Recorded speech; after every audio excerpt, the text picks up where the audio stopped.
আজ বানাবো লুচির বড় ভাই ভাটুরা। এ ভিন রাজ্যের খাবার কিন্তু বাঙালির মনে এবং পাতে দুই দিকেই বেশ জায়গা করে নিয়েছে।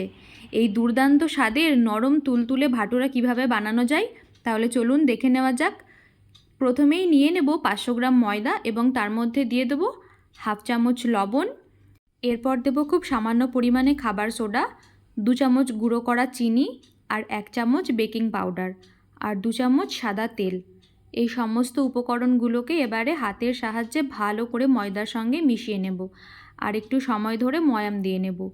লুচি, ভাটুরা, পরোটা এই সমস্ত জিনিসগুলোতে একটু ময়াম দিলে ভালো হয়। এরপরে দেব 1 বাটি টক দই। টক দইটা দিয়ে এটাকে ভালো করে ময়দার সঙ্গে মেখে নিতে হবে। আপনারা চাইলে একটু সুজিও অ্যাড করতে পারেন, এতে ভাটুরাটা অনেক সময় ফুলে থাকবে। এবারে অল্প অল্প পরিমাণে জল অ্যাড করে একটা নরম ডো তৈরি করে নেব। ভাটুরার ডোটা একটু নরম হলেই ভালো হয়।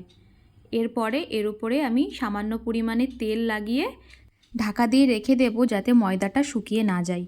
15 মিনিট রেস্ট করার পরে আমি এর থেকে রুটির সাইজের আকারে লেচি কেটে নেব এবং সেটাকেও ঢাকা দিয়ে 10 মিনিট রেখে দেব। তাহলে আর কি, এবার চলুন একটা করে লেচি নিয়ে ওভাল শেপে বেলুন আর গরম তেলে ফেলুন। এবারে একটা করে ভাটুরা গরম তেলের মধ্যে ছেড়ে দেব এবং ছাকনা দিয়ে ভাটুরার গায়ে গরম তেলটা ছিটাতে থাকবো যেন ভাটুরাটা খুব ভালোভাবে ফুলে ওঠে।